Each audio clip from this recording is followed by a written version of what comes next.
Hi guys, it's me Rhonda, and I'm actually on my way to a service. I have to do praise and worship, and I was thinking this morning about the importance of worship and how powerful worship is. And I began to think about how when I first started doing praise and worship, like when I really first stepped out and started doing praise and worship by myself and doing it with my team, and trying to find a song and figuring out what song is best for this service, and this will make the people jump, and this will really make them cry, and go into, that's the amateur, that was the amateur part of me.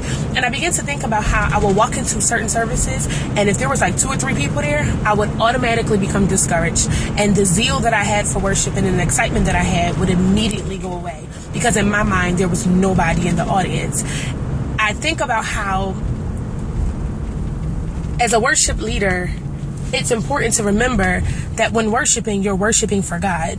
You're not worshiping for the people that's there. You're worshiping, your sole focus and your mind should solely be on God, and be on the fact that, God, I want you to be exalted. I want you to be lifted up. The minute I started doing that, and the minute that I shifted my thinking, and I shifted my mentality, and I said, okay, it doesn't matter who's here. If nobody's here, if there's no band, if there's no organ, if there's no drums, I should still be able to worship God, and I should still have an experience with him, because I'm doing it for him. A lot of times as worship leaders, we go and we want to do songs that's hype for the people. We want to do songs that's going to get the people up and get the people going. But is that song really giving God what he's requiring? Like, is that song really, lifting him up? Is that song really exalting him? Or is that song just something good to get the people out their seats so it can look like you're doing your job effectively?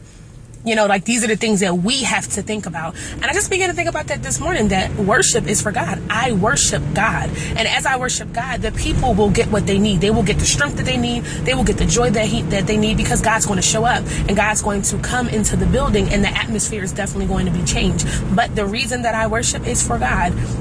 So I want us to remember that as we go in and out of churches, and as we go to different events, it doesn't matter if one person is there. It doesn't matter if you're in there by yourself. Worship him anyway, because at the end of the day, that's who you should be worshiping for, God. So I love you guys, and I hope you're having a blessed day.